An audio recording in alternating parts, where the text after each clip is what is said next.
Everyone ready? I'm so. excited about this. This one's been postponed twice, but I'm glad that we finally got it. I'm at Tubbs, the ultimate bath store. And to the right of me, I've got Sonny. My name's Sonny Mundi. I'm part of the ownership of the company. Main position here is currently the strategic planning for the corporation in the direction that we're going. To the right of me, I have Frank Kahn. Cone. To start this right, Sonny. See, we got our first argument. It's as an ice cream cone. Frank Cone. My name is Frank Cone. I'm the president of Cone Construction Limited. I've been in business since 1969. I also host the Home Improvement Show on News Talk 1010, which I've been doing for the last 19 years. To the right of me, we have... It's interesting. You've been in construction longer than I've been alive, and normally that's not the case because I'm always the old guy on site because I deal with a lot of millennials. They still don't realize that there was movies made in the 80s and 70s. Were there? Oh, yeah. They think everything's all from the 90s, including music. But so now I feel good that somebody else is here that's a little older than me. I'm excited about this. I want to get right into, let's talk about construction. Let's talk about the industry. Let's talk about where we're coming from as contractors, as suppliers. Let's talk about the clients. We want to talk about the clients. Any thoughts you guys want to throw right into the bag right now? You want me to go first? Yeah, I could spend 2 hours talking about my clients. 2 days probably. Oh, and probably the best thing I ever did was taking courses on how to deal with people in terms of different personality types. Especially we had one seminar, there's what they call the tiger, owl, lamb, I think there's one more in there, type personality, and learning how to recognize what type of personality you have in front of you makes it a lot easier dealing with the client. You're talking about yourself as well too? Oh, well, that's always part of it. That's a factor as well when you're dealing with clients, right? Because if you've got a client who's what I would call a bold personality, he doesn't care about all the fancy frills and all the stuff that goes behind it. He's just looking at what it's going to cost. Numbers. You look at someone who's got a lamb personality, that's more like, I think they say teachers and people like that fall into that category. They're going to smother you in paperwork and 5 billion questions before they even look at the numbers. You look at the tiger personality, they're more interested in all the frills and what it's going to look like and all the fancy stuff. And they're not, again, as concerned about some of their other options. So again, learning how to recognize who's in front of you when you're trying to sell a job or work with someone once you finally have it makes it a lot easier dealing with that person. That's really interesting. I wonder what kind of personality I am. Again, in the sense that I'm a bit of every one of them, depending on the day of the week. You almost have to be adaptable. Yeah. Because if you want to get a job or keep a client, you have to almost have the same sort of personality because then you get along a lot better. You recognize someone doesn't want all the fancy wordage behind it. When you're talking to them, you adapt their personality as opposed to them sitting there bored while you're going through this long spiel that they don't care anything about. Are you the same way, Sonny? Like when you got clients coming in here and they're looking for things, are you kind of assessing them, trying to figure out what kind of people these are? I think in sales, that's part of the game. I've never taken any formal sales training. I find myself as a person very adaptable. So when someone comes in, they're really hyper. You tend to sit back a little bit. When someone is coming in and they're really engaging, you become very informative. When somebody comes in and they're overly shy, they're confused, they don't know what to do, you have to take a little bit more of an assertive role and define what you're looking for. These are your options. This is where you're at. It allows you to get through the sales process. A lot of our guys here, some of them are formally trained, some of them aren't, but they are very adaptable. What is the ultimate end game here, guys? I mean, like when you're dealing with clients, working with them, and you're dealing with clients selling them product, it's not really about the sale, right? Because I mean, we're in this industry for the love of the industry, but is it really about the sale? Personally, building beautiful things and being involved in a project, that is what gets me. That pat on the back. The images, the overall design, the customer satisfaction, the happiness, the years of happiness and enjoyment that's going to come out of that particular job. Every job that I've ever been on, either on the construction site or on from the retail standpoint or from the wholesale standpoint, been in physically, I've gone in, I've always taken a look, I've given my ideas, I've worked through these problems with the clients just to make sure that when they're done, they're truly happy with what they have. Yeah. I have clients that come in even 20 years after the fact and tell me, we're not in that house anymore, but we're renovating a new one and I want you to help me. I'm not even on the sales floor anymore because I'm more in a strategic position. But I'll take the time, I'll go out there, I'll guide them through, and I'll help them. Because that customer satisfaction truly means more than, okay, I shipped a toilet today. And one-off sales, it doesn't bring you lifelong customers. No, you can't treat it that way. Kind of joy. Yeah, you can't treat it that way. You got to treat it differently. You don't get a thrill out of shipping a toilet out the door anymore? Oh, I'm surprised. No. Gee, I thought it would be the highlight. No, that is not my... I'm surprised, Sonny. So I'm curious, Frank. I mean, you've been in the business a long time. How have you seen it change through the decades? We're talking 70s, 80s, 90s, and now we're into the 2000s. What are the dramatic changes in this industry? I think a lot of it has to do with the type of construction that's being done and the scope. 50 years ago, before all these new subdivisions were built, we're dealing with the older typical downtown Toronto homes. The product in these homes were designed to last for 100 plus years. You're looking at bathrooms that are 100, 150 years old. There wasn't the knowledge in terms of upgrading wiring and everything else. Now you fast forward today, the homes that are being built today are probably designed to last before you have to renovate them for 10 years if you're lucky sometimes. Well, how long are those houses going to last in general? I mean, they're never going to become century homes. They're probably going to be torn down or need major structural or major anything. A lot of the houses that we're dealing with now, because I'm now no longer working in Toronto, I'm focusing more Mississauga and West, they're all the newer homes. And we go to renovate those homes. It's no longer a matter of doing usually one room. It's usually we're ending up gutting a good percentage of the house. What's new windows, reason? New floors. Because the windows are failing. Everything's Windows are failing. The floors are garbage. The way the houses were constructed is just abysmal. Warped framing. Like we're just doing a bathroom right now. We had to replace most of the 2x4s in the bathroom because they're all twisted like pretzel sticks. But isn't it true that these homes can't be built the way we used to build them back much older today because people can't afford the way it's supposed to be built? So then we build it to the bare minimum of what they can afford, which is what? The maximum that it could be built badly. Yes. That's the theory, right? Definitely. So you get people, families coming in there and they're living in there and they'll probably be at the most 2 decades in there. And then they're like, we've had enough. This house is falling apart. We don't want to take the bill to make this better. The other thing I find what surprises me is I've done a lot of work on homes that have been custom built. And you think a custom built home, you wouldn't have those problems. But we go in there and we still find the same things. We start stripping things down and what's behind all the fancy drywall and everything is just absolute garbage. The other thing we're finding... You're talking building envelope garbage. Is that what you're talking about? Well, I'm finding terrible framing, flooring. I mean, these are homes that are super, super luxury homes. Structural issues through. Structural issues, just general construction methods still aren't up to what they used to be. So those are just bad builders taking a big chunk of money from a custom brand and building a luxury home for somebody, but not putting it into the house. No. You know, the market itself, though, is very superficial. I bought a house that was built in the 80s, and it was the designer model home for the subdivision. And when I went to renovate it, I have a habit of ripping it all out and starting, because as soon as I find one problem, it sets my radar off. You can assume there's several problems. So there was a skylight in the front entry. It was a cathedral ceiling. It was beautiful. The master bedroom was over the garage, so it was huge. It was 400 square feet. This was out in the suburbs. When I took that house apart, what these guys did is they took a standard stick frame, took a Sawzall, cut a lot of stuff out, and just packed on new parts to a house. Yeah, I see lots of that. I mean, it might not have failed today, but for example, the cathedral with the skylight in it, I had to wedge that back up and reinforce it with 2x16s to make it. Who do you blame here? Do you blame the subcontractor that did the work? You blame the GC that managed the work? Do you blame the client that didn't want to pay for the work? All of the above, because you blame it all everybody. filters down. If someone doesn't want to pay to do it properly, then they're going to hire someone who'll do it as improper.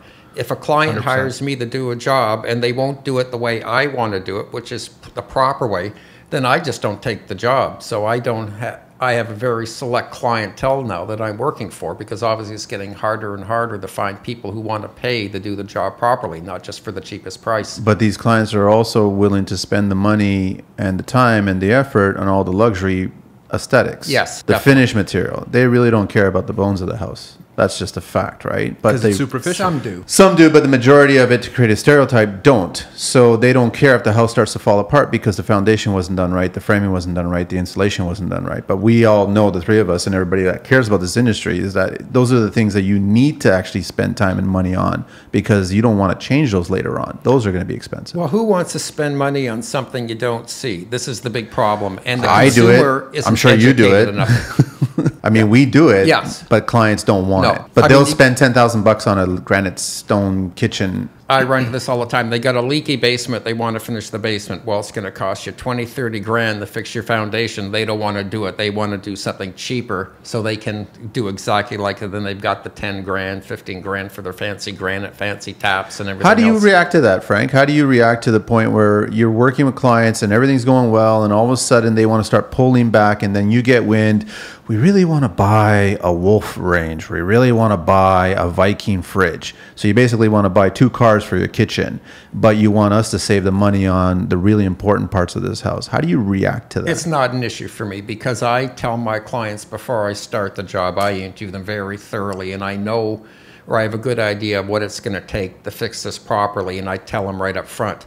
I also do not give fixed prices. I give them a rough budget so that I'm not getting into a position if I go fixed price and I find something major wrong, well, I'm not going to get paid for it, so I'm just going to bury it like the last contractor. Sometimes we get surprises and the clients aren't happy. They've got to spend extra money to do it properly, but at the end of the day, and I've been very lucky, it hasn't been an issue for me. They still cough up the extra money, and then if they have to cut back at the end of the job where it comes with the fancy finishing, so then they're going to spend 6 grand instead of 15 grand on their granite or something. Well, then that's the way it works. How do you handle it, Sonny? Like when you get a client that comes in here, and I'm always amazed that when clients, money comes up right off the bat. It always comes up. So the client will come to you and they'll say, here is our budget for our 3-piece bathroom. This is what we think it should cost. And my thinking is, how did you come up with that number? And the majority of the time is, it's what we can get credit or we have in the bank. That's how we got to our number. We know how we get to our number because we actually calculate labor, materials, and the time and put it together, and that's how you run a business. So how do you take a client that comes in here with a very unrealistic budget for a 3-piece bath and get them to a more realistic budget? And so they can not feel like they were taken advantage of, but they actually got what they were supposed to get. The biggest thing is managing the expectation. Most of the time those people come in here, they went and they're trying to get a loan to do a job. They got 30 grand, they're doing their bathroom. The contractor comes in, he gives them like $800 total for the fixtures and the other money is for the labor. You'd be surprised at how often it happens. Are you getting one faucet or like... you one get a toilet seat for that, right? A toilet seat, yeah. So customers will come in here with completely unrealistic expectations. Where do they get those expectations? From the money? From the contractor most of the time. I hired a guy. From the contractor? He said $30,000, I can do this whole entire bathroom. That's all I could get. So it starts with the money. But it's not that they didn't get the right amount of money. So they went, we got a $30,000 loan. I'm going to do my master bathroom. I'm going to do my main bathroom. Okay, $30,000 sounds fair. So what's your budget for the fixtures? Well, my contractor told me that I have $300 for a tub. $300 for a tub? I have $100 for a toilet. I have $90 for a faucet. I have $200 for a shower faucet. And I looked at him and I said... What decade is this? Like, what numbers are these coming from? Yeah. Because that's what they were in the 70s. But the contractor's looking at it as, okay, we're going to give you a $6,000, $5,000 fixture budget. And the other $25,000 is for me and my labor and all the other stuff, because that's the stuff that matters, right? They're taking the conversation you guys were having and flipping it in reverse. We're going to give you the best built bathroom, so you don't want to, make sure you're not spending overly. We're going to give you better this and better that and re-drywall. And in reality, it's $14,000,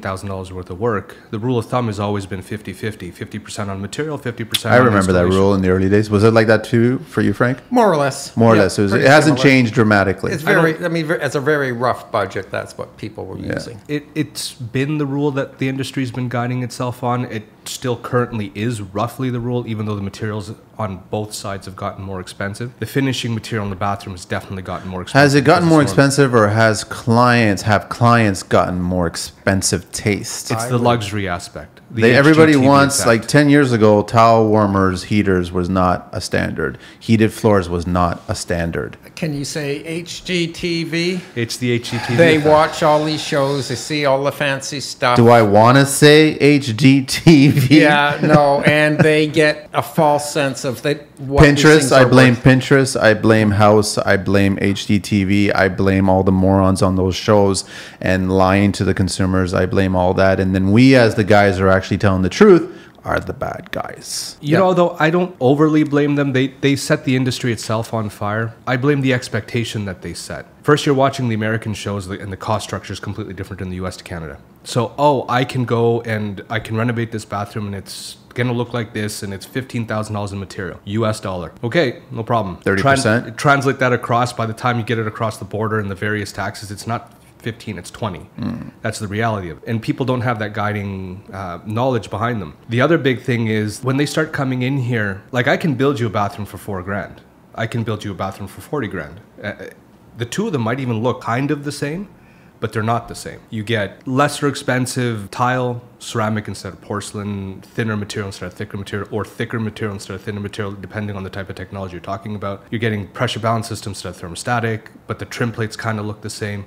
And they don't really go through any of that education with you on the show. They say, hey, this is a nice modern cabinet with a nice granite countertop. Okay, I can get you that same cabinet for $499. I can get you that same roughly looking cabinet, but it's got better hardware. It's actually granite, or it's even better than that. It's quartz. Maybe it's 3 cm quartz instead of 2 cm quartz. Maybe I'm using Dectin now, and it's actually 8mm material, and it's the best of its class.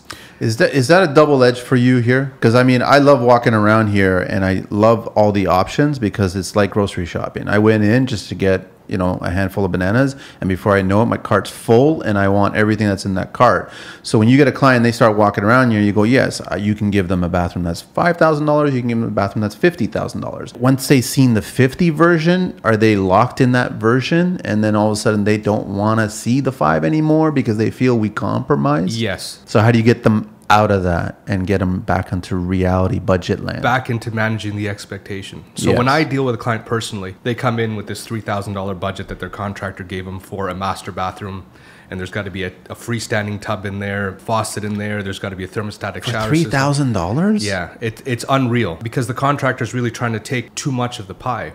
It's not really leaving it. So when the customer comes in, I look at them and I'll go through the process. I said, those numbers aren't real. You're going to need to go back to your contractor, and you're going to have a little bit more of a conversation with them, because really for the type of product you're looking for, middle of the road is 15 to 17,000. I can get you into 10 or I can put you into 50, but middle of the road at 17 odd, you're going to have 80% of the options. So you're not maybe going to be able to get the luxury something, but you'll be able to get the luxury something else. And you can compromise and play with your room to get the things that you want. Faucets with crystal handles, really big in gold. Right now, really hot trend. They look gold great. Is expensive. I love the way they look. Expensive. Yeah, for sure. Okay, it's $3,000 for the faucet. So instead of a $5,000 tub, we can get you into a $1,500 tub. Structurally, quality-wise, they'll be about the same. The biggest thing you're giving up on is an aesthetic. On tubs, curves strengthen the tub. Straight lines are actually 3 times the material to make it actually stable. So we'll take you out of a square tub and get you into a more rounded tub. We'll be more stable that way. It'll reduce the cost. We'll change out, let's say, the tile. Instead of a $14 square foot tile, you bring you to a $5 or $6 tile. Maybe it's the same type of Carrera look, but the pattern isn't as well defined, or the gradient isn't as nice, but you can still get a similar look because you wanted the faucet. You pick one place and you kind of will they still be happy at that point, or will they be we did not get what we wanted? I guess there's 2 schools of thought. Where are we renovating because we want to get out of this house and buy a better house? Or are we renovating because we want to stay in this house and we want this to be my dream bathroom? I find with my clients, I would say 90% of them who come to me saying, this is our last house, and I'm talking about people who are even in their late 30s, early 40s. They're going to cart me out of here in a pine box. We're going to do what we want. We don't care whether the next people like what we've picked. This is what we want, and they're prepared to spend it. In my eyes, that's how a renovation should be. Yeah. You should always treat it that way. Don't treat it like you're going to put a for sale sign as soon as the reno's done. But you don't get your money back anymore. There was a time you almost had to renovate if you wanted to get a decent amount of money back. But with the way the market is, at least in the Toronto area, because of the demand, it almost doesn't matter what you do. You're still going to get all your... Well, the next homeowner is going to benefit, not you. Yes. That's the reality. Right. Of it. Assuming they don't rip out everything you've just done. True. And I see a lot of that. Someone will spend a fortune renovating the house so they can sell it. And what happens? The people move in and they've just bought the house because it was in the right area. Maybe it was the only thing that was on the market. They don't like what's inside there, so they rip out everything you've just done because you've made it too personal. I usually tell my clients, do what you want. However, just try and keep in the back of your mind when it comes to resale. If you go a little too off-key or bizarre, may hurt resale a little bit, depending upon what the market is. Now, I want to say something about what Sonny was talking about earlier when it comes to expectations. I have almost an opposite problem. First of all, when I'm selling a client a job, I break down the entire job line by line so they can see why it's costing what it is. And for instance, faucets, and I have this one great story I love to tell. I think I'd allowed $400 for each bathroom faucet, which, knowing what Tubbs sells, I knew I could get a good quality product. That's a reasonable price reasonable. For a good faucet. That's not low. That's not ultra high. That's a good price. There were these two women who had bought a townhouse, and they each had their own bathroom, and they had, I think we had a budget of about $25, $30 per bathroom. Well, we came in here. Including fixtures. That was to do it completely. Complete. Okay. Each bathroom. We come in here and I'm showing them the faucets I recommend, and I've probably done them in about 80% of my jobs. And right next to them were $1,200 faucets. Well, one of the girls says, I know it's not in the budget, but I don't care. That should be a t-shirt. Yeah. So her friend thought, well, if you're going to do that, then I'm going to do that. So within a span of an hour, we went and doubled the plumbing budget before we walked out of the store. Now, you didn't increase the budget, so where's the money coming from now? Well, I work on cost plus 20. Yeah. I'm a little different. I have an open book policy. I tell my clients they can see every invoice, and I do a standard 20% markup no matter what they buy. So I'd allowed $400, so I said, fine, you want $1,200 faucet? That's fine. When you get your, and I bill them every week, so I don't get behind, so I make sure I'm keeping paid. That week, when I picked up all the stuff, instead of having $800 plus for the two faucets plus my 20% in taxes, there was $2,400 plus my 20% markup in taxes. And they wrote out the check and no problem. I have more of a problem keeping my clients on budget. I would say a good percentage of them, by the time they really get into it and they get used to spending the money and feel more comfortable, always go way over budget. They just do. But that's the nature of renovations. It's always been. As an industry, see clients that come in here and it's the same thing. I have $5,000 reasonable budget for this particular room, but what I picked now is $20,000 worth of stuff, and we have to find, as a supplier, we have to find the way to, bring them back. We're gonna give up this and give up that, and we're going to sub in this and sub in that. Your look is almost the same. And it's kind of like that, the high profile price version versus the affordable version. And you're looking at the two images and they're kind of close. And you have to steer them that way because you can easily take them right off. Because it's really not about the selling and pumping you full of more product. It's about getting you the thing that you like, that you can afford. When it goes in, it's not going to fail on you. You can count on it for, we used to say 25 years, but now we say 15 years because people change. People want to change it a lot sooner, right? It's not that they're failing, they just want to change it sooner. You'll change it before it fails. So is it fair to say that when you meet clients right off the bat, you should already have this realistic expectation of what the budget's going to be? And if you start seeing certain items that I've given you a budget of 400 for, but then you pick something that's 1,200, then your 25 just turned into 30. And your 30 can turn into 35, and just start that conversation right out of the gate. Oh, I do that right off the bat when I'm interviewing customers. Actually, I always start when they call me at the very beginning. Okay, we'll just keep the bathrooms as for examples. They want to do a master bathroom. I tell me, what's the size of the room? Is it a separate tub and shower? And how big is the vanity? And based on that, I can tell them, okay, for a bathroom this size, at the low end, you're 35. At the high end, if you don't go nuts, you're at 50. And I tell them, it's up to you whether you want to stay on budget. And I even tell them, most of my clients, once they get into it, end up going way over budget. If you want to go over budget, I have no problem, but just make sure you've got the funds to cover it. And when they come in here to Tubbs to buy the fixtures and they're looking at stuff's more expensive, they get tired of me and tell me to stop saying budget, budget, budget. But I'll keep saying it to them over and over, so I'm covering my own ass. Yeah. So they don't get mad at me when they see where the costs are going. This isn't like Price is Right and you're just going down to the showcase and you're choosing everything and you don't care about the number. Like, it's just these numbers need to be attached somehow, and that extra cost is not going to come out of your labor costs or your running a business costs, and it's not going to come out of your like, Sonny, you're not going to take all of a sudden, sure, it's a $1,200 faucet, I'm going to give it to you for $500. It's not feasible. That's not how it works in business. I mean, generally you guys have your markup and contractors have our markup, and also those items could also be more time consuming, labor intensive, and consuming, so all of a sudden that costs more money. So it's not just a matter of I bought a $1,200 faucet, I need to set it up more, so it costs more. It's also the warranty. Some of my clients, for instance, want to buy all the fixtures. And I say, no, you buy anything, I'm not touching the job. Because if they buy everything and we damage it when we're putting it in, I'm liable. So I say, no, I'm supplying everything. And obviously, the more expensive the product, the bigger my liability is. If I buy, say, a $4,000 tub from Sonny, sorry. And, well, he messed up your name at the beginning. Yeah, okay, I did that on purpose, yeah. It's the vodka you put in my tea here. then, you know, if I damage it, then I'm on the hook for that. So how do we, and I had this conversation last night actually with another builder because he called me up about a question.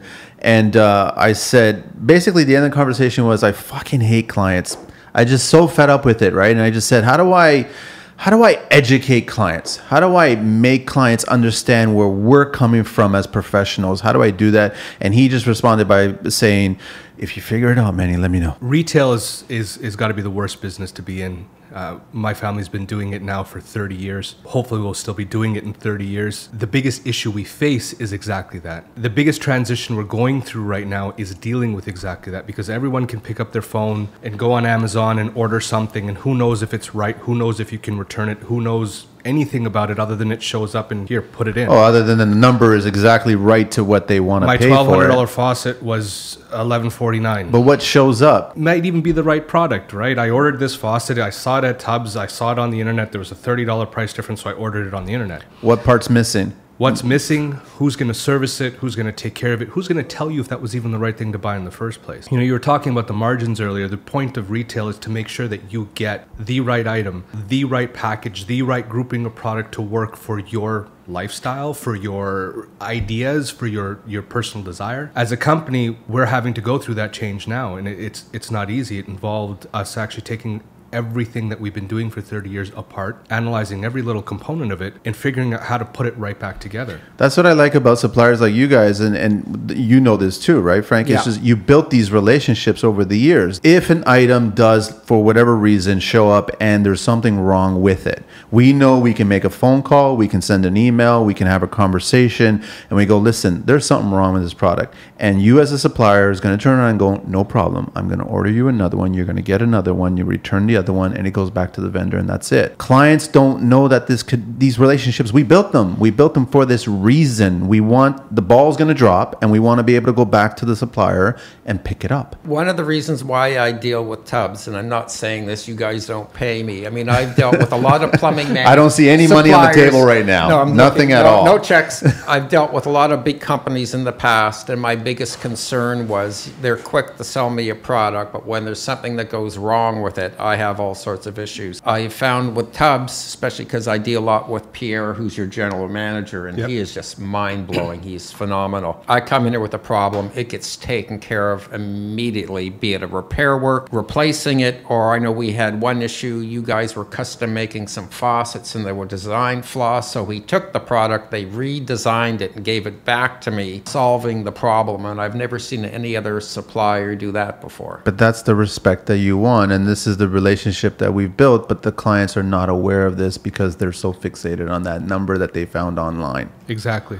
Now, our contractor program, which is what Frank is referring to, is what we've turned around, retooled, and then expanded to include everybody. Customer service element is actually changing on a front-forward basis. So you have a problem, you're going to be able to come in here and you're going to get it resolved. Our ability to turn around, deal with customer issues, we'll have a full-time service rep on the road handling these kinds of issues. So actually, I'm making your life even easier. Good. That is the point that we're pivoting it on. The only way to really survive in retail now is not actually to be in retail, it's to be a service provider where retail is a side element of the business. The customer training, the contractor training, the A&D training, CEU training that we're going to offer going forward, events that we're going to host here revolving around product training, installation, design, that's a very central focus to how we're moving forward and how we're dealing with those expectations of clients coming in who are blowing their mind, not really understanding how a budget's supposed to work, and B, really managing the contractor and the trade side. I can't tell you how many plumbers I've run into. They'll bring me back a $1,500 thermostatic valve, tell me it's a piece of garbage, I want that $89 Moen valve. I mean, that logic doesn't make sense. How is that? I don't understand that. Moen is simple, right? 2 in, 2 out, there's nothing to it. Thermostatic involves volume controls and multiple heads, and they didn't budget for it. Some of the stuff that you're selling is really, really complicated. And I know one thing I will say that I'm not happy with, and I think Pierre says they're trying to rectify that, is the instructions that come with some of the products, and not just with you guys, with all the products we deal with, are just terrible. Either they've been translated from other language into English, or even if they started off in English, they don't properly give who's ever installing it proper directions on how to install it. They're horrid, actually. Yeah. The install manuals that come in construction in general are horrid because they're designed... Well, that's why I've seen every trade always grab the instruction manual and throw it out and look at the product and figure it out based on their experience, how to put it together. And when it doesn't work out, then you call customer service and ask them, I missed a step maybe. I'm not exactly sure. We've actually gone now and spent the last 6 months doing, and probably another 3 more months doing, creating our own in-house instruction manuals for most of the products that we sell. The most complicated ones are always the shower systems because it's the one that really isn't straightforward. Yeah. Thermostatic valve comes in and the head sprays and all the different valves and the slide bars, and it gets really complicated. You have all those shower heads, valve only with separate shutoffs. You have valve with built-in shutoff. You have valve with a built-in diverter. You have valve with a built-in diverter and shutoffs. And you're looking at this thing, okay, how does it actually operate? And they all serve different applications for a client. I get a pickup truck because I need to haul material. I might get a pickup truck because I like to go off-roading. I get a sports car not for grocery shopping. So you got to make sure that the product suits the job, which is what we do. But then after the fact, you got to make sure the trade can put it in. And some of this stuff gets complicated. It's funny you bring that up because clients will not go into a dealership and all of a sudden saying, listen, I need this sports car or I need this pickup truck to be modified so then I can get it and I can use it for this other purpose and all this other crap and shit like that. Why do they do it to us? I use my sports cars to go grocery shopping. It's more fun than going in the truck, let me tell you. Until you load up the cart and you got to load up the car. Until it depends on the sports car you've got. Yeah, I told you guys we were going to somehow get this into cars. I told you. We're a couple of caraholics here, unfortunately. You take your two-door and all your groceries end up in the footwell, the passenger side, and you have to leave the girlfriend back at the grocery store, I guess. Oh, no, you just don't have a girlfriend and it's not an issue. Or she comes in her own car. So I've always had that problem where it seems like the construction industry is always being asked to modify to the client, but then the client will go to another industry to purchase something and they don't ask them to be modified. I think that's really the other industries conditioning the client. We've turned around and told the client in our industry, you can have whatever we want if you want to pay for it. I will, like Frank said, I will custom make you a faucet. If you want it, give me a spec. I have manufacturers that will tool it for you. I have manufacturers that will plate it for you. I will get it to you.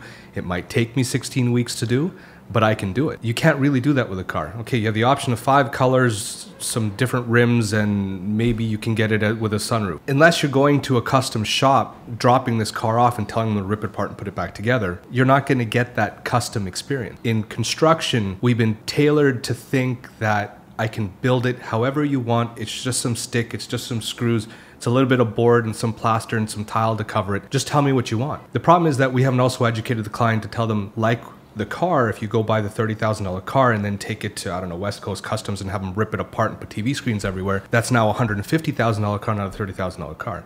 We haven't conditioned the client to say, this is a $15,000 room, but you want me to change this, take out that wall, put a beam in here, do this, redo the flooring, new lighting, let's put an $50,000 room. It's now a $50,000 or $80,000 room.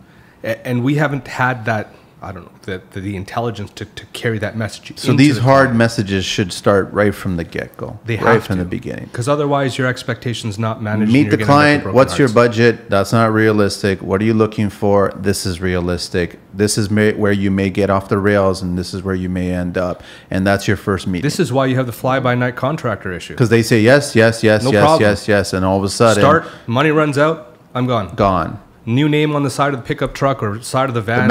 The magnet gets changed. Gets changed, and that's the reality of it. Then we get left holding the bag. Well, we bought the toilet from you, we bought the faucet from you, and you guys kind of said this guy was a good guy, and now we're the bad guy. The whole industry is the bad guy. Of course. You know, I kind of like the bad guys because I get more people coming up to me, and it's usually someone who's been taken maybe once. They don't want to be taken a second time. That's when they start to listen. The first time, it's more of a tough sell. But most of my clients come to me, and the first thing they say, Frank, is we know you've been in business a long time, and I'm fortunate enough to have a bit of a reputation, some of it having to do with construction. And they listen to what I say. And the fact that I do say, if you want to see all the invoices, so you know you're not getting ripped off. They never ask to see it, but I do offer. I don't have any trouble selling them. Quite often, I can be the highest bidder.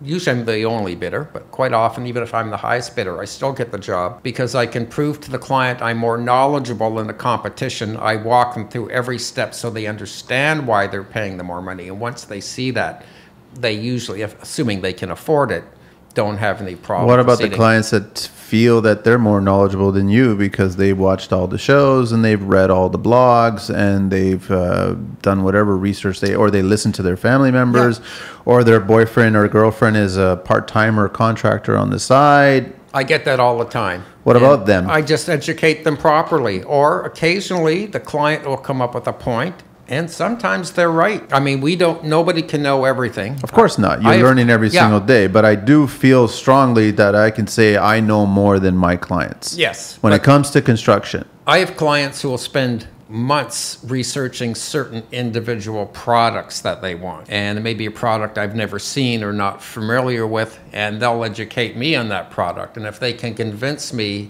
it's a good quality product and it's going to work, then fine, let's get it and put it in. I don't have a problem with that either. I like new products. I like new ideas. I like seeing the evolution in construction. I totally like seeing that. So when you bring in new products, I want to see that. I'm dedicating a whole entire component of the showroom, actually, that space. I walked in this morning. I've been here so many times. I walked in this morning. I saw your stand-up stainless steel outdoor shower there. Oh, it's wonderful. I'm like looking at this going, this is great. This is amazing. I'm like, outdoor, 2 bolts to take off, 2 quick releases, the whole entire thing comes off. Yeah, and you have an outdoor shower head, and it's stainless steel. It's amazing. I hate it when he brings in all these new products I haven't seen, because then my clients want, and I've got to figure out how am I going to install this thing. I saw that thing. I knew exactly how. I don't need the instructions. This whole entire section that's right here just outside my office, it's actually being converted into a resource training center. Displays coming out. There's a couple PCs, a printer, a screen that's going up there that's going to be loaded with how-tos, install manuals, videos. This is for clients or for contractors or both? For everybody. For everybody. We're going to be able to host training seminars on new product. We're going to host new product releases. So clients won't want to leave. That's my goal.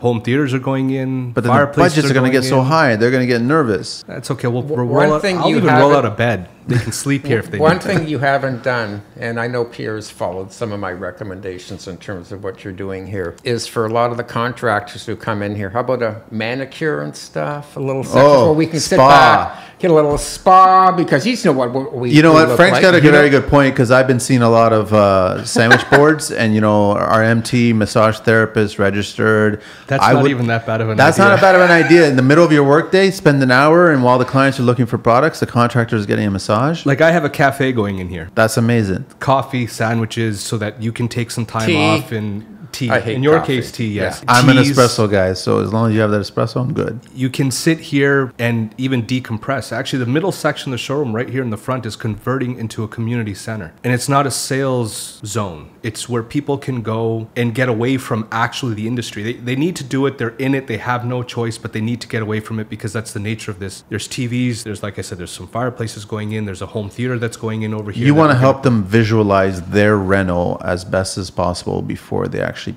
pick out every product? Visualize. I want to hand walk them through the process. I want to decompress them when they need to be decompressed. The realistic process. I want to train them when they need to be trained. And I mean, that's across the board. That's not just for our contractors. That's for our end user clients. That's for our interior decorators. That's for our interior designers. And even our architects that are using our facilities. We have a second floor set of offices that are going in specifically so that our contractors can come in here. Our interior designers, our decorators and architects can come in here, any of our trades, and get away even from the buying public. They can take their clients to a fully stocked design center with the tiles and with pictures and with catalogs and with printers and places to sit. They can smoke a joint while they're up there and decompress. It's legal now. It's legal now. There you go. So both of you guys, have you guys ever had a client come up to you and say, you know, that's actually a lot less than I thought it was going to be because I was thinking it was going to be this much? We get that. You guys get that? Because we're really good at what we do. We get get the price in. Have you gotten it, Frank? Very rarely, actually. I've never, not once. It's just happened for the first time a few weeks ago. We're doing this huge house on Mississauga Road, which is all very high profile. And we were getting ready to, I was pricing the kitchen for him, and I had the prices already. I think the cabinetry was coming in my cost about 30 grand, which is, for a big kitchen, isn't a lot. And I said to him, what do you think the cabinets are going to cost? And he said, I don't know, $75,000, $80,000. And I thought, boy, I could have taken this guy to the cleaners. I showed him my cost was $29,500 for the cabinetry installed, and he was just blown away. Generally, no, I don't run into Where do you get that number from? 75, 79? I don't know where he got the number from. But that's what he thought the cabinets were going to cost? I think that expectation is out there. Most people, if you ask them nowadays what it's going to cost to renovate a kitchen, that's what they say, 50, 60,000. Number one room in a house. I argue, but I'm not going to disagree. No. I argue. I think with your track record in the bedroom, I don't know. I personally would peg master bath as the number one room. Me personally. I agree, but I'm biased. Frank? I would put kitchen, master bathroom as number one each. And this is what I tell people when they want to redo their whole house. I say the two things that are going to sell your house the most are the kitchen and the master bathroom. Well, those are the two rooms that I say, and I agree with you. It's almost like 1 and 1.1 kind of thing, right? It's because they're the two rooms that are the most functional rooms for your living arrangements. Although I see a transition in that. Two? Our home automation and our home theater division is going like...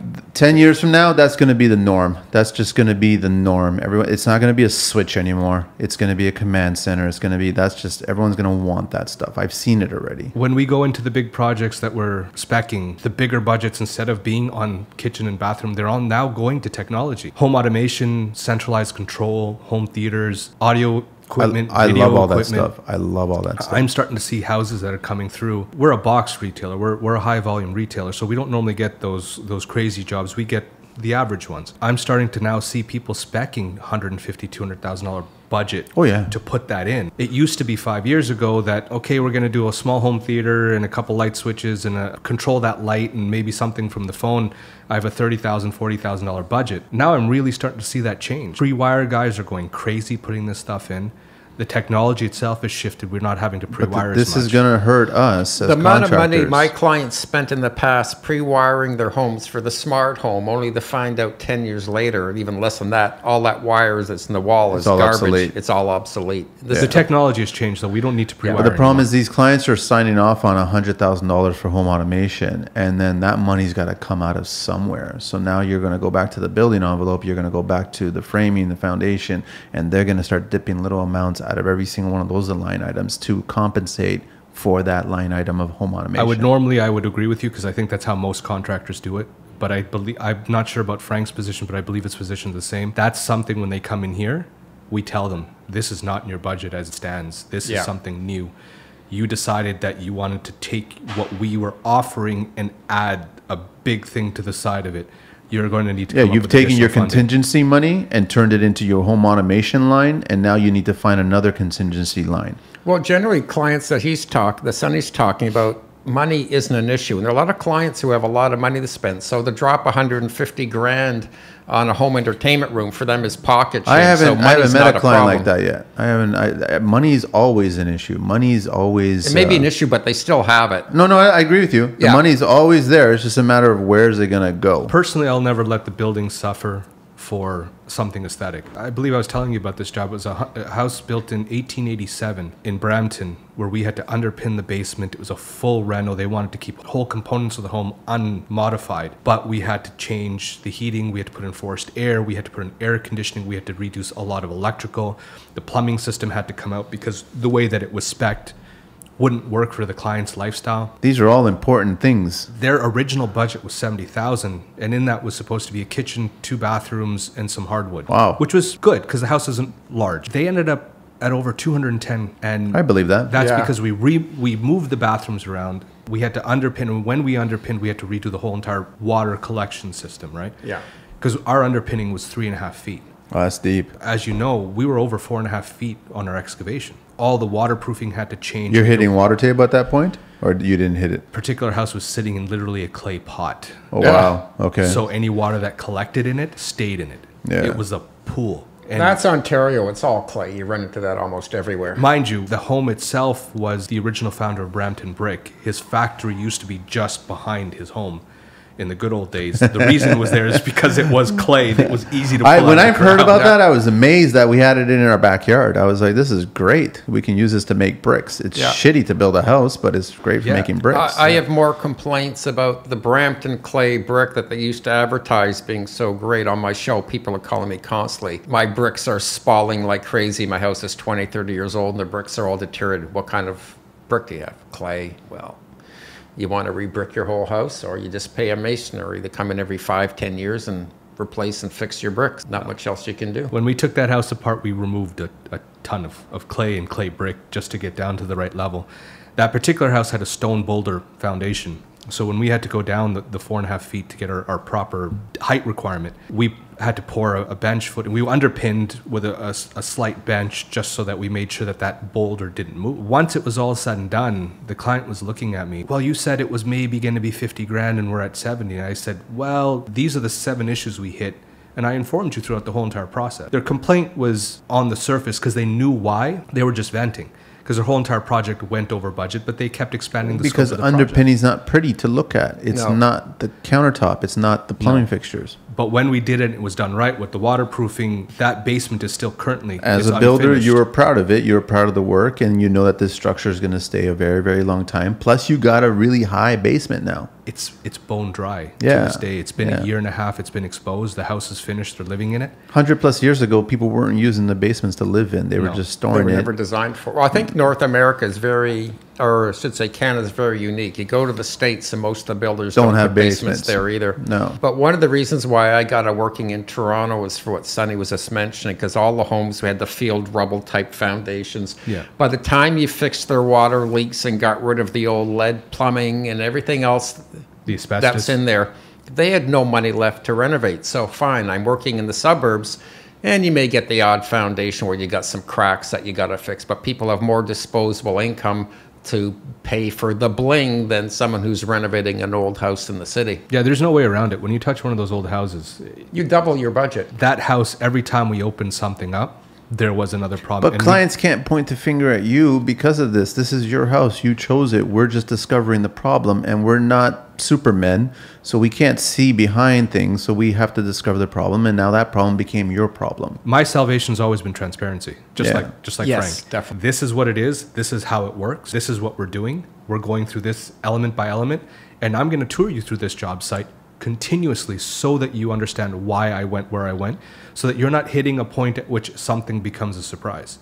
I went with them through the shopping. Now, that was a job that I just project managed with them. I went with them through the shopping. I went with them through all the product selections. I helped them do the interior design work. I did a lot of the pre-architectural work, so I did a lot of the structural drawings before sending them out to a structural engineer, just to get, it was a cost-saving measure, just to make sure that I had my hands into every element of that project, so that at any point if a question came up, there was a single point of reference to go back to. But how did your clients feel when they went from 70 to 200K? Other than that one continuous complaint that I got, they still cut the check. They knew what they were doing. We had to put a hold on the project because they went over budget and they had to secure more funding. 3-4 months, and then we were back at it. They moved in about a year ago. They're really happy with their home. I talk to them all the time. So they were realistic about things. That's all it was. But it was about managing. It was managing that expectation. Yeah. It was about giving them a single point reference. It was about them knowing that this guy is in here, he's doing the job, and he's telling us every time a problem comes up. And I had bought a house that had a lot of problems because it was built in, the 1800s. That's just the nature of it. It's the contractor that doesn't manage the expectation that ends up in the, you said it was 25,000, now you're handing me a bill for 50. Well, yeah, we had this problem, then that problem, then this problem. But you never told me. I would have made a different decision. But you've got the clients that are constantly asking you for things. Like, here it is. You presented another idea. You presented another product. We love it. We want it. Let's go with it. It's done. Keep on asking. And I go back to the grocery shopping cart. You went in for one item and you came out with a cart full of stuff. I mean, gone are the days that you pay $20 for groceries for the week. There's $200 for the week now. That's the Costco effect, right? You Yeah. pull a card. Yeah. I'm only giving. So it how for can one clients item. all of a sudden turn around on you and point the finger going, you should have told us? No, you kept on asking for all these extra little pieces. Well, a lot of it has to do with the contractors themselves. And I usually tell people when they're shopping for a contractor, the price is the last thing you look at. Whoever you're hiring, you've got to interview them. Are they paying attention? Are they listening to you? Are they giving you well-informed? Are they educated? And if they sort of tick off all those checks and then the price is what you can afford, fine. But there's too many people. They get someone come in there, they don't listen, the contractor isn't listening to them and they're not listening to the contractor, assuming he says anything. Some of them just come in, look at it, and they scribble a price on the back of a business card. They like the number and they hire him. It's no wonder they get ripped off. They get exactly what they deserve. They're not, the clients aren't doing their homework. And for a house like Sonny's done, I'm sure when he goes in there, he probably told them, this is what you may want to spend, but the potential could be a lot more of this because of the age of your house, the condition of it. These things have to be fixed first. A contractor isn't telling their client that, and then they hire them. You feel sorry for them, but they've gotten what they asked for, which was a lousy job. It's the reality. If you don't manage that expectation, if you don't educate your client, and if you're not communicating consistently, you become that contractor, the one who's changing his magnets every 6 weeks because you screwed up another job. If you're going through the process and you're educating your client, there's a lot of questions. It's been a long time, and I look like it. It's been a long time since I swung a hammer. And the nature of it is because I have to field the client more often than I could ever swing a hammer anymore. You're going through that process. You're talking to the client more than you're physically working. Hopefully your trades are there and they're well managed. But that process in itself keeps the client on the right side of the knowledge, so they know what's happening, they know why they got there. It was an evolutionary process, not today we're here and tomorrow we're $100,000 from here and how did we get there. You saw the process through every step. You can complain about it. The complaint itself has no teeth, no weight to it. Yeah. It's venting. Big part of being in the construction trade is being a marriage counselor. I mean, I learned that. Big time. 18 years old, first We're thing I'm doing psychologists. is... It's just that you have to read people and understand people and get along. But they also have to respect us as what we do and what we're doing and what we're bringing to the table as well, right? So the other thing I tell a lot of my clients, because you say about marital things going on with the husband and the wife, and the things that people will fight over is just, with what's going on in the world, is just unbelievable. By the end of the day, I look at the husband and I say, happy wife, happy life. You follow that rule and this whole project will go along a lot simpler, because 90% of the women are controlling what goes on in the renovation project. And there's so many contractors that ignore the wife, only talk to the husband when they're having meetings. They don't pay attention to her, and it's the biggest mistake you can make. That's when jobs really go south. I've never done that. I've never picked or chosen one or the other. You shouldn't. What I don't like is when you get a couple that is not on the same page. Well, they never are. They never, ever. Right? Ever so he are. wants one thing, she wants another thing, and they basically want you to build two different houses on the same lot. Mm-hmm. But ultimately, I find the wife is going to win. Yeah, true. Yeah, that's in terms of the battle. True. What's the worst thing in the construction life right now? Like The traffic. Toronto's traffic is just insane. Every year, my working territory shrinks. I used to work all across Ontario 50 years ago. I would go anywhere. Last year, for the first time, I had to cut off Toronto 100%. Just because I just can't get, it was taking me an hour and a half to 2 hours to get to a job site. My lead hand carpenter who comes in from Acton was begging me, because I'm in Mississauga, no more Toronto jobs, please. Or if I've got to pick up supplies or materials. You spend half your day in your vehicle, which means we're not cabbies, we're not Uber, so we're not being paid for time in our vehicles. You must see the same thing, Sonny. Like you're delivering product and you're getting stuck in traffic. Our delivery process has changed just because of this. I'm going to 5 trucks, one at each location, so we can do short haul deliveries site to site rather than doing delivery ranges with one truck. Got it. Just so that we can eliminate that component, because my driver can start driving at 10 instead of at 7, and we can have kind of a floater that works in each store that does a little bit of everything. So if we need a delivery, we can send 4 deliveries out per location instead of 8 per day. The biggest reason is because of the traffic. Our contractors, screw it, I'm not coming in. I can't. You're all the way over there.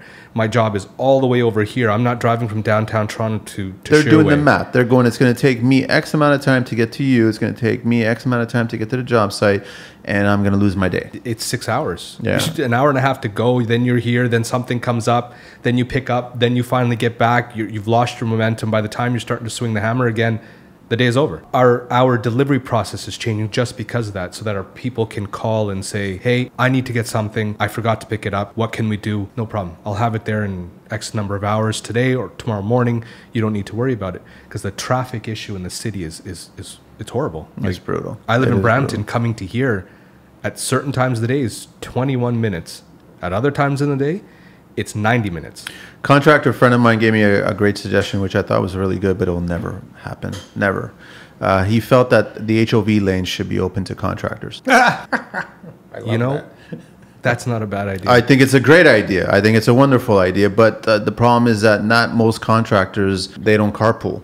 That's the thing about it, right? So they have one vehicle coming in at one time. I think that lane should be open to any kind of, not just contractor, but service, any type of trade. Service industry. Except if you look at the HOV lanes now, they're plugged solid too. They're getting worse too as well. Because I go up the QEW, and even, mind you, 410 isn't as bad, but I know the QEW, that HOV lane's a joke because I find the slow lane is usually the lane that no one's in. Everyone's in the HOV lane or the express lanes, and I whip up the slow lane and pass everybody. Well, the reality that we have a lot of traffic here because our infrastructure isn't set up properly. So these roadways are not. I've been to cities that are far greater, bigger, that run better, and they run better for a reason. So if we actually built the infrastructure to run better, then it would work. And it also, majority of the people that are on the roadway are not service people. So if they're not service people, they're not really in a hurry to get to their occupation. So they're taking their sweet time and they're being distracted. And then they get to their occupation and they just do their day. But we're on the roadways because we need to get to suppliers. We need to get to other trades. We need to get to everything. So it costs us time and money. It costs us our day. And we're paid by the day. If we're not working, we're not being paid. It's them, everybody else, the majority of people on the road, they have a salary that comes in. When they show up, they show up. They leave when they need to leave. Any of the professional trades, they're in a position where, shit, something went wrong. Now I got to go deal with it. I got to leave Scarborough to go to Etobicoke, and it's the only way I can deal with it. But they're doing that math in their head. They're going, by the time I drive 30 kilometers that way, I've lost half my day. The only alternative now was the 407, and I was using it a lot until I realized my 407 monthly bills were like mortgage payments, and it's now insane.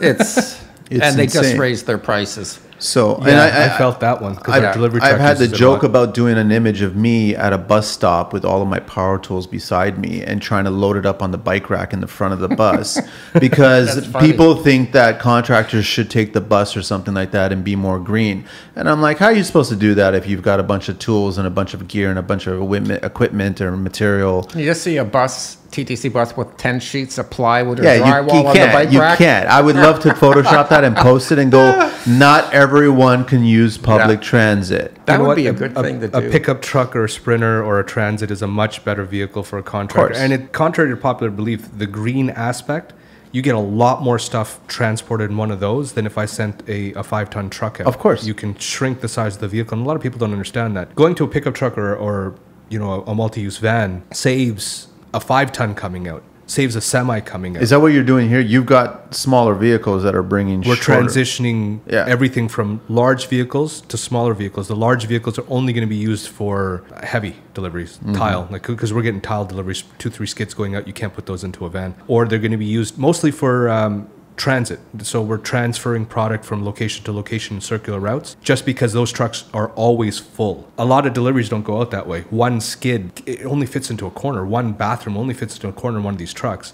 And you're delivering this stuff, taking up the space of this massive truck with only one little delivery in it, and that's the nature of it. When you switch to a smaller vehicle, you're lighter on gas, you're faster, you're not occupying as much lane space, you're not a visual distraction. Your road options are greater. Well, now cheaper maintenance. It's cheaper maintenance, it's easier to do, and you're helping the traffic problem because a 5-ton truck, a cube van, they don't move as flexibly as a... Yeah. Oh, no. They do when I drive them. Well, you haven't seen me behind the wheel of my cube van.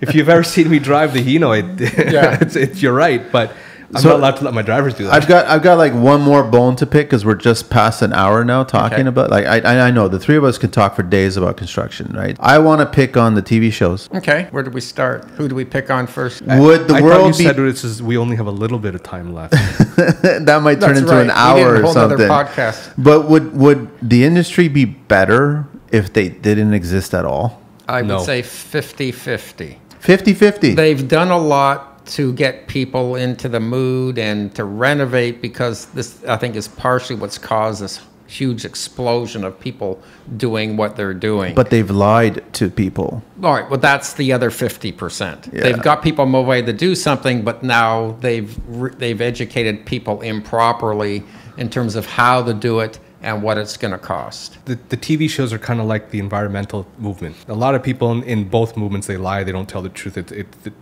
There's bullshit on both sides.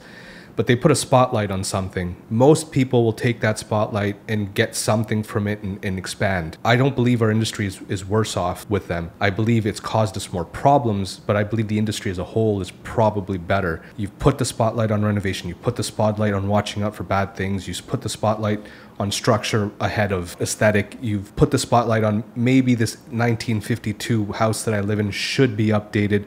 You've put the spotlight on modern technology in construction.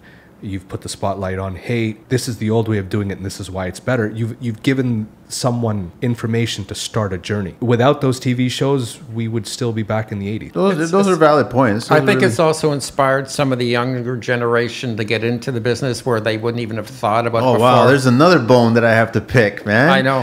I just I've met dozens of young guys. I haven't met a woman yet, let's just say for whatever it is, millennials, right? That are lazy, and I've met 2% that are amazing. Just amazing. Okay, I'm going to use my age here. When I started my company, I was 15, 16, and the reason why I was able to do it because all the adults were saying the same thing. This younger generation, they're lazy, we can't get anyone to show up to do anything. And because I was motivated, I may have been the 2% then. I was busy like you wouldn't believe and just kept growing and growing. I just find the 98% is more interested in your job as a GC than they are as a laborer to learn about the whole rope and get the job done. It's hard to say. I don't Our know. industry is vicious, though. It spits those people right back out. It does, but then they just go to a different segment of it until they find one that's, I guess, works for their laziness, I guess. I have a lot of my clients' kids who have watched us when they were 7, 8, 9, 10, renovating their houses. When they've gotten to the university stage, I've had 3 or 4 now who've gone into the business full time just from watching us. They were so inspired. And I've seen what they do. It's mind-blowing. My nephew decided after watching his Uncle Frank and helping him for a while, decided to become an architect. He's now designing $500 million shopping plazas in Australia. My bank manager's son used to sit on the steps watching me finish his basement. He was 10, 11. He loved the business and became a custom furniture maker, making stuff that you'd see in the art shop. So for as many of those, how many are not? Like, I mean, that's great that I'm hearing that, but how many have you seen other people that have paid attention to you and didn't get into that and they got into something else? They had no interest in getting their hands dirty. Well, that's the 98%, right? Is it 98% or I don't know. These are just numbers. I'm just throwing out there. Sure, I have no idea. I'm just saying that the large majority of them don't want nothing to do with getting their hands dirty. My biggest problem is what I hear is a lot of them in their 20s have been talking about it's kind of reflective of their dating scenario. So they feel that if they meet somebody, a significant other, and they ask them, what do you do for a living? And the idea of I'm a contractor or I'm a subcontractor, I'm a laborer, I drive a van is not that attractive looking. I'm not interested in being with you. So then all of a sudden they're looking for somebody else. That's more the parents sometimes, though, have this thing. They have the expectations lots of bones to poke here. Now it's like the parent generation. You know what? I learned about construction standing literally in between my dad's knees. My dad's not a contractor by any stretch. He's been an entrepreneur his whole entire life. But everything about construction I learned literally standing in between his knees. And that caused me on a journey that brought me to where I am today. Standing, you want to rephrase that? Well, I was like 3 years old. Oh, okay, I wouldn't want to go to school standing between your father's knees. No. I can think of a better position to be in. I was 3 years old. I literally fit in. He was in his dad's presence, and his dad was doing some work, and he was blown away by the work. He was just like, that's fascinating. I want to know how to figure it out. Construction is art. It's no different. You see the pictures on my wall or the things that I build, it's art. To me, construction's not a job. To me, construction is a career. To me, I could argue with anybody that you being an IT person, you figuring out gaming, you figuring out the next app, you being a lawyer, you being a doctor, it's still a career. They're all careers. Don't tell me that it's a fallback job. Don't tell me that, oh, you didn't cut it in school and your parents paid for all this education, but you couldn't make it and you're not making the money you want to be making, so you got into construction.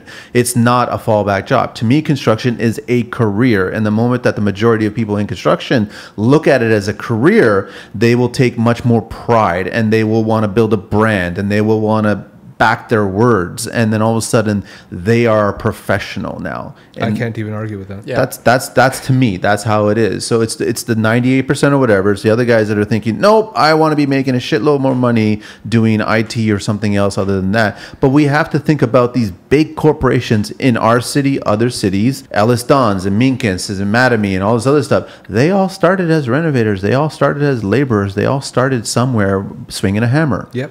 And these are big multi-million, multi-billion dollar companies from construction. So until these kids get that mindset that it's a career and not a job, we can't keep on contributing to it. I teach my kids to get their hands dirty. We were talking about this Yeah, before. we were totally talking about I this. have a car that we're working on with my kids. They get covered in grease. It's horrible to clean up after. But they're used to getting dirty. And whatever they become later in life, that element is always going to stay with them, because as I was a kid, that's what I learned from my father. I believe there's always going to be a certain percentage of the population that really doesn't take to education, or doesn't take to this whole entire notion The formal way of... of being a professional, not a trade, because they're professionals, but some form of certified doctorate level person. I don't believe that's ever going to change, because I know for a fact that where we come from on the contractor side, it's a form of artistry. It's a different portion of our brain that we function with. Doctors use a different component of their brain. Yep. Architects use a different component of their brain. Left brain, right brain. And while the generations might be lazy, they're always lazy. You know, I wasn't allowed to be lazy. That was as a kid, refreshing to but- hear from Frank saying that back in your day, that your parents were saying that they were lazy. Well, it's like the music argument. Oh, this generation's music sucks. Well, every generation says that about the next one. The laziness, I think, over time... This generation's music does suck, though.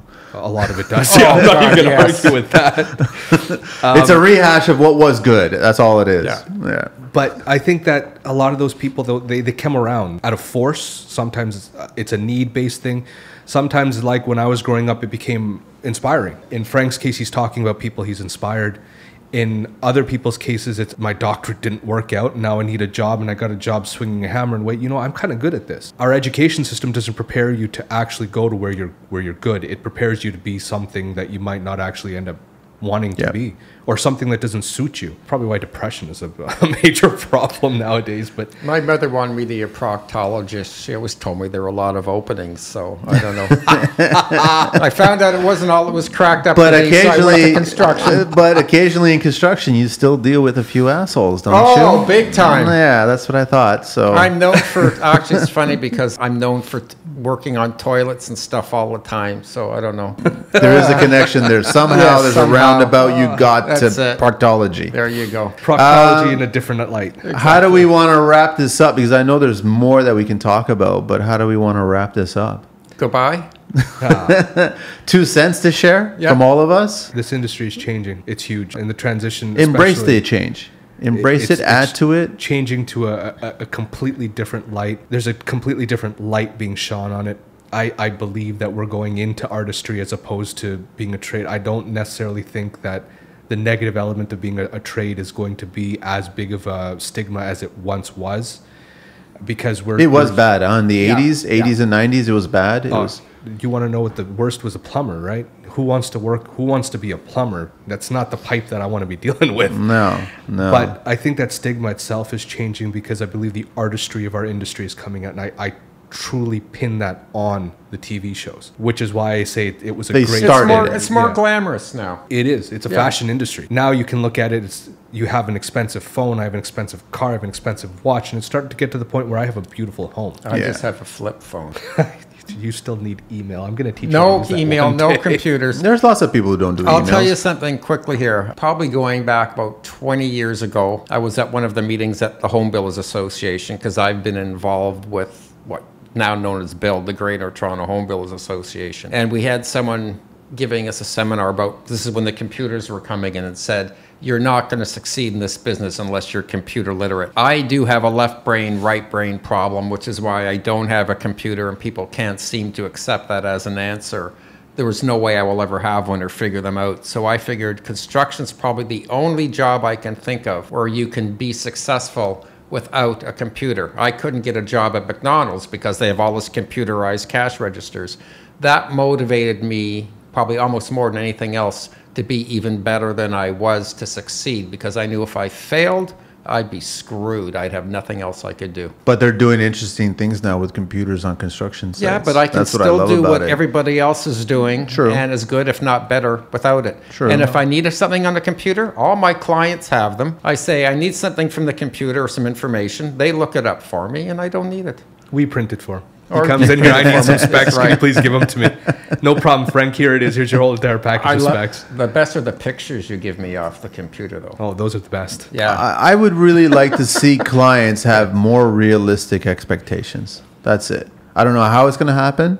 I don't know when it's going to happen. You I don't just know pick if better clients. Yeah, it's still hard. Even the ones that you think are the best can still turn on you and not understand, and all of a sudden you have a bad client. So it's just, I want them to have more realistic expectations and respect to what we do for a living. Because we just don't punch in the clock and show up 9 to 5. Yeah. You know, we do a lot of homework outside of those hours. We do a lot of pickups and deliveries and conversations, dealing with suppliers and dealing with everybody. And they don't respect any of that stuff. They just figure that when you're there, that's when the clock is starting. But it's not the case. When you're a small-time business owner, you're running a construction business, you are doing a lot of homework outside of those hours like on 5 site. in the morning till sometimes 8 in the evening, 7 days a week. But you're not paid for those extra hours. No. I just want them to respect and appreciate the effort that you're putting in as a contractor for their home, their family, their lifestyle. But at the end of the day, Manny, we are the change, right? We can make the change. We can unify. We can teach and inform the client. We can tell them how we have to operate. We can tell them the differences between what we do and what others do. Until someone actually makes a stand and does that, you're not going to have a revolution in the industry. No. And that is what our industry is at. It needs a revolution.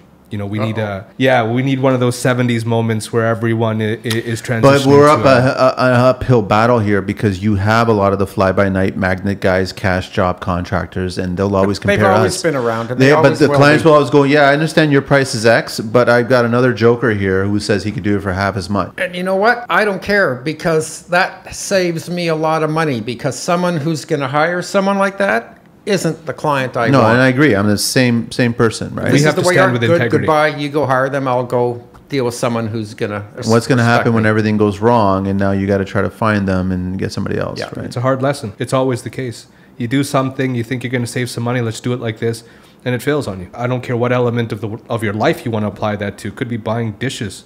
You don't buy the right thing and it's not going to function. I've also told clients that it's just, if you don't have realistic expectations of what the budget should be for a particular rental and you don't have the funds for it, then you really shouldn't start the rental. Maybe you should wait and figure out. Or you back off the scope of the project. Yeah. Back off the scope, or actually, but the problem is money. Rentals are like rashes. I mean, once you start with one room, they want to start another room and another room and another room, but the numbers don't jive with the rooms that they're adding, right? So, man, if you're gonna pull a trailer, you got a Bobcat, you want to tow it, but you think you're gonna do it on your F-150 because it's a pickup truck and it's got a hitch. It's never gonna happen. You got to get a bigger truck, preferably something that's designed to handle that weight, with a trailer designed to handle that weight. You could do it. Will it work? Like that joker who had the 2 back doors open and he had fence boards sticking out on the highway. Well, they found out because he was stealing from job sites. He's been arrested for. Is that what the reason was? Been arrested for and now theft. you want to be that visual on the highway? Wow, that's amazing. Well, stupid people always get caught. He does have a flip phone. Holy cow! This is too complicated. People keep texting me on it. I don't know how to retrieve the damn text. Ever. My goodness. And my flip phone's telling me I'm overdue for a cigarette here. All right, gentlemen, thank you very much. That was a great talk. I really appreciate it. Thanks so much for sharing. And we'll see what else we can talk about on the next question. We'll see what we can. That's all, folks. Let's see what else we can talk about on the next episode of The Construction Life. Thank you, Sonny. Thank you, Frank. You're welcome. Thank you, Manny. My pleasure.